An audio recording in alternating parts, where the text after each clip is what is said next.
जय हिंद, नमस्कार साथियों। स्वागत है आप सभी का आपके अपने यूट्यूब चैनल अवतार स्टडी 7054 में। मैं पाल प्रवीण। आज के वीडियो में बात करेंगे संविधान के महत्वपूर्ण अनुच्छेद। आप किसी भी कॉम्पिटिटिव एग्जाम की तैयारी करते हैं, उसके लिए वीडियो बहुत ही इंपॉर्टेंट होने वाला है। इस वीडियो के माध्यम से टॉप 30 क्वेश्चन कवर करेंगे जो बहुत ही महत्वपूर्ण है। तो आप सभी लोग वीडियो को पूरा देखें, वीडियो को लाइक करें, शेयर करें और चैनल को भी सब्सक्राइब करें। ठीक है, पूरा टेस्ट करें। वीडियो के लास्ट में आप सभी लोग अपना स्कोर बताएं कि आप लोगों ने 30 प्रश्नों में कितने प्रश्नों का सही से आंसर किया है। तो आइए साथियों, बिना देरी के स्टार्ट करते हैं आज की शानदार क्लास को। आज का पहला प्रश्न है, संविधान सभा द्वारा अंतिम रूप से पारित संविधान में कुल कितनी अनुच्छेद तथा अनुसूचियां थी। बहुत ही इंपॉर्टेंट पॉइंट है। संविधान सभा द्वारा अंतिम रूप से पारित संविधान में कुल कितनी अनुच्छेद तथा अनुसूचियां थी।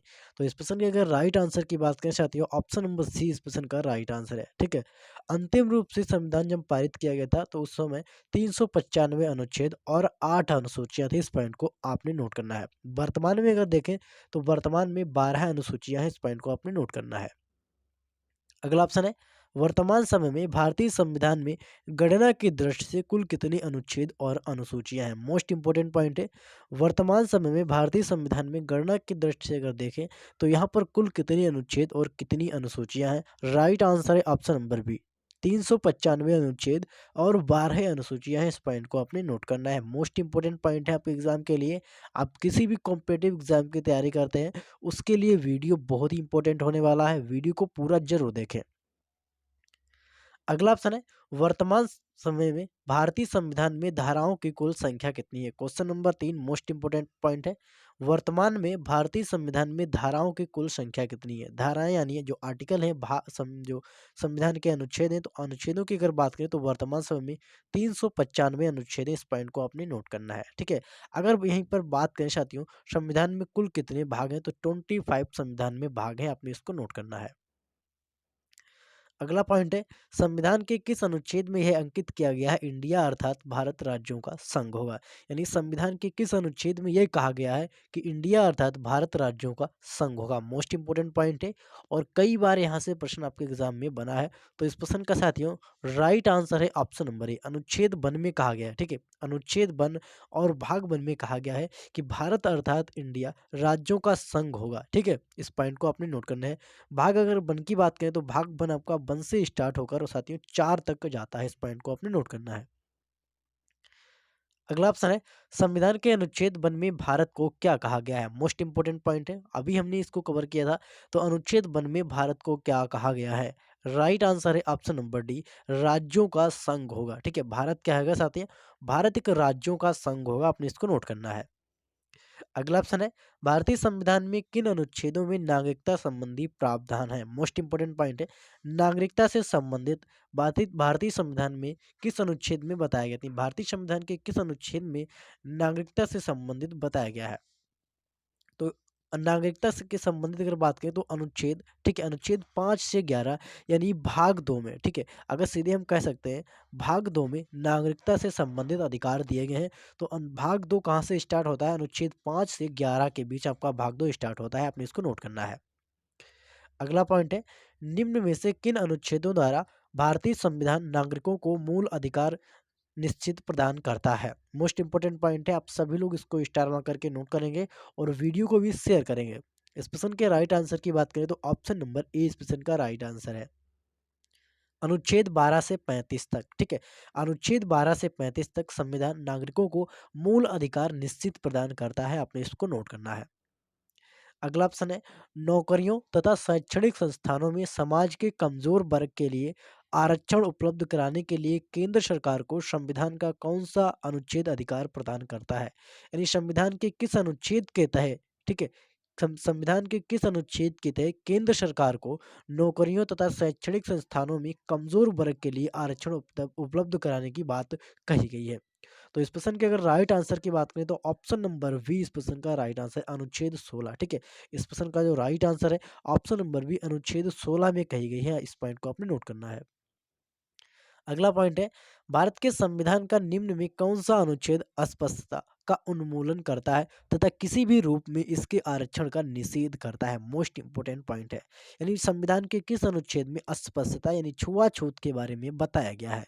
तो राइट आंसर है ऑप्शन नंबर सी, अनुच्छेद 17 में। ठीक है, अनुच्छेद 17 में अस्पष्टता यानी छुआछूत के विषय में चर्चा की गई है।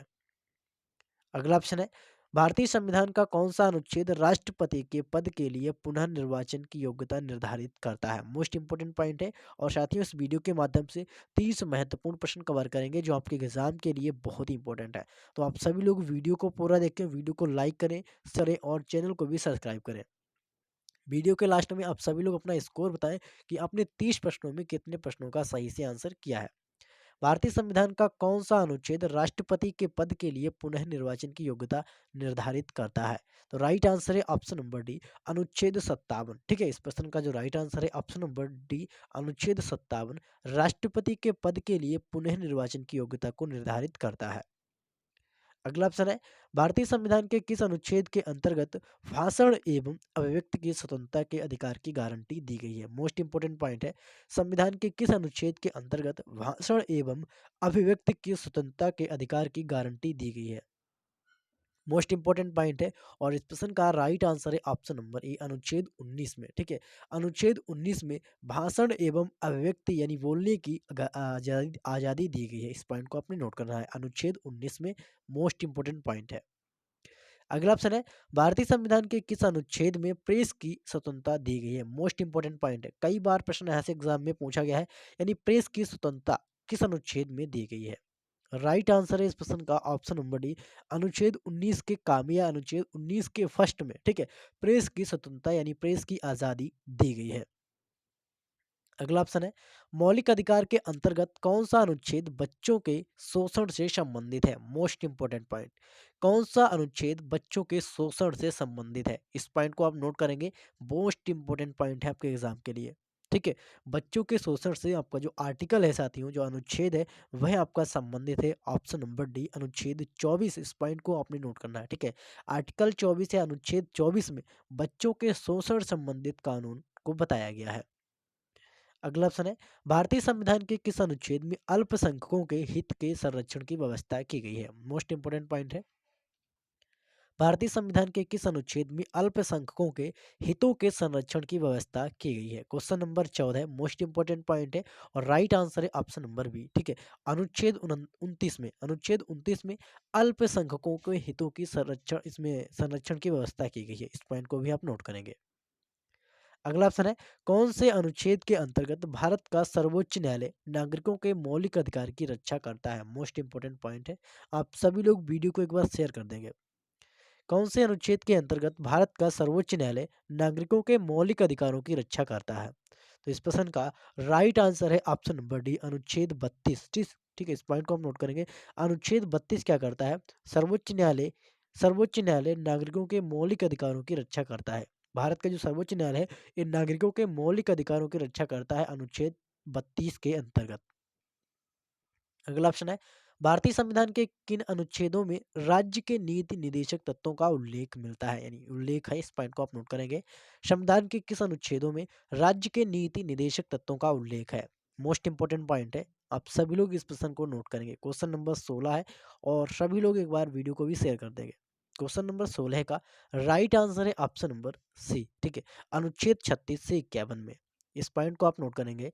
संविधान के अनुच्छेदों में राज्य के नीति निदेशक तत्वों का जो उल्लेख मिलता है साथियों, वह अनुच्छेद 36 से 51 के बीच मिलता है। इस पॉइंट को आपने नोट करना है।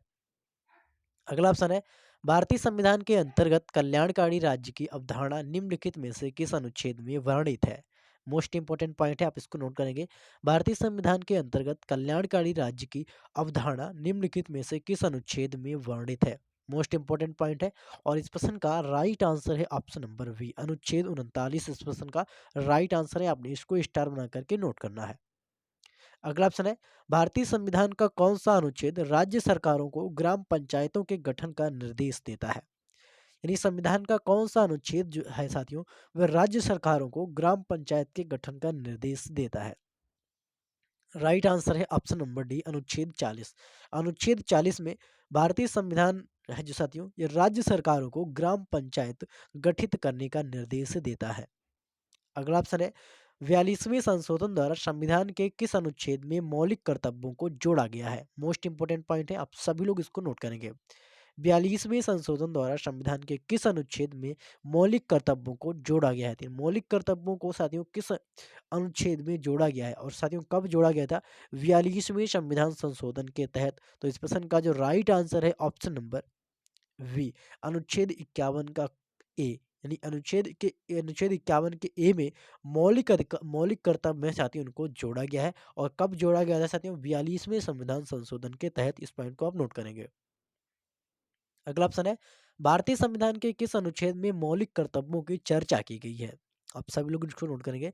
संविधान के किस अनुच्छेद में मौलिक कर्तव्यों की चर्चा की गई है? ये मौलिक कर्तव्यों की चर्चा कहाँ पर की गई है? तो राइट आंसर है ऑप्शन नंबर बी, अभी हमने आपसे चर्चा की थी।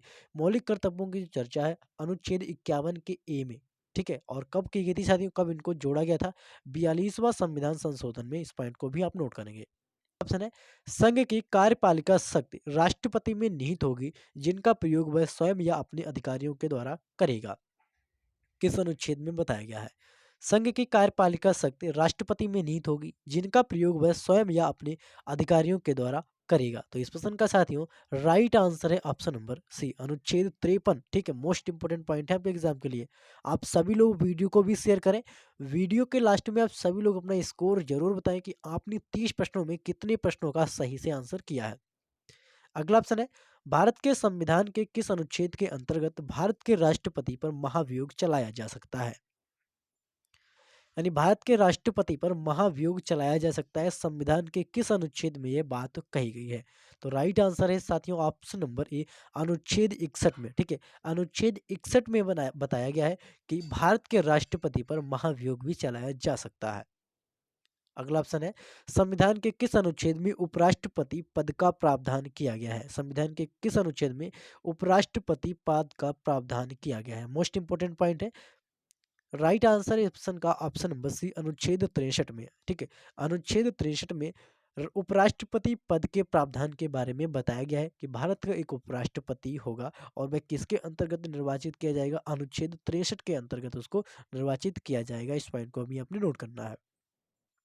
अगला ऑप्शन है संविधान के किस अनुच्छेद के अंतर्गत मैत्रीगढ़ सामूहिक रूप से लोकसभा के प्रति उत्तरदायी है? क्वेश्चन नंबर 24 मोस्ट इंपोर्टेंट है, इसको नोट करेंगे। और इस प्रश्न का जो राइट आंसर है ऑप्शन नंबर सी। ठीक है, अनुच्छेद 75 में। अनुच्छेद 75 में के अंतर्गत बताया गया है कि मंत्रीगण सामूहिक रूप से लोकसभा के प्रति उत्तरदायी होते हैं। अगला ऑप्शन है संविधान का कौन सा अनुच्छेद अनुच्छेद मंत्रिपरिषद के गठन के बारे में आधारभूत नियम निर्धारित करता है? Question number 25 most important point है। संविधान का कौन सा अनुच्छेद मंत्रिपरिषद के गठन के बारे में आधारभूत नियम निर्धारित करता है?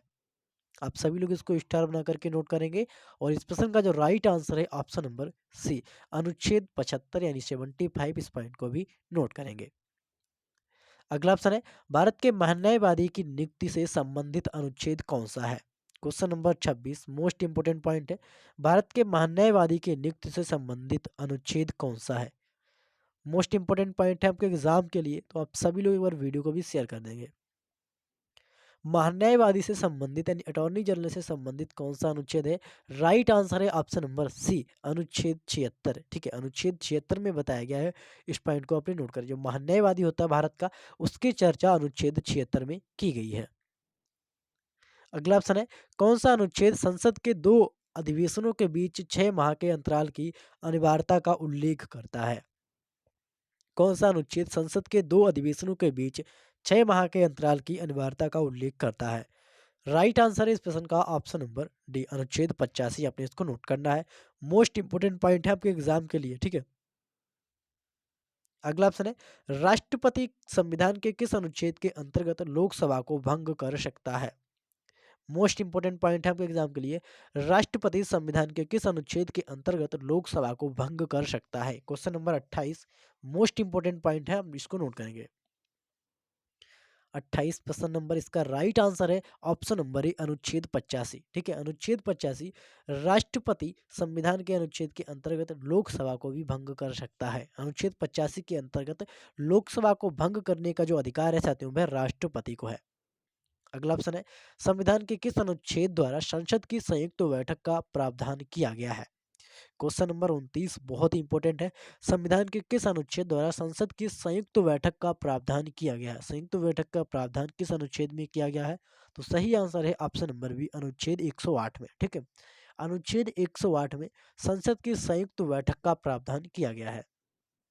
अगला ऑप्शन है लोकसभा एवं राज्यसभा के संयुक्त अधिवेशनों के विषय में प्रावधान संविधान के किस अनुच्छेद में किया गया है। क्वेश्चन नंबर 30 बहुत ही इंपॉर्टेंट है, आप इसको नोट करेंगे। लोकसभा एवं राज्यसभा के संयुक्त अधिवेशनों के विषय में प्रावधान संविधान के किस अनुच्छेद में किया गया है। मोस्ट इंपॉर्टेंट पॉइंट है आपके एग्जाम के लिए, आप सभी लोग इन पॉइंट को नोट करके चलिएगा। क्वेश्चन नंबर 30 मोस्ट इंपॉर्टेंट है और आज की वीडियो का लास्ट प्रश्न है, तो आप सभी लोग वीडियो के लास्ट में आप सभी लोग अपना स्कोर जरूर बताएं साथियों। और आज का साथियों पार्ट 1 है और पार्ट 2 भी हम लेकर आएंगे साथियों, तो आप सभी लोग वीडियो को पूरा जरूर देखें।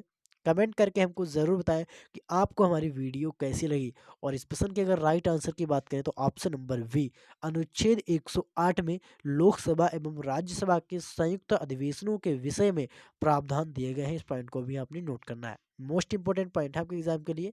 तो आप सभी लोग वीडियो को भी शेयर करें, लाइक करें और चैनल को भी सब्सक्राइब करें। मिलते हैं अगली वीडियो में, तब तक के लिए जय हिंद।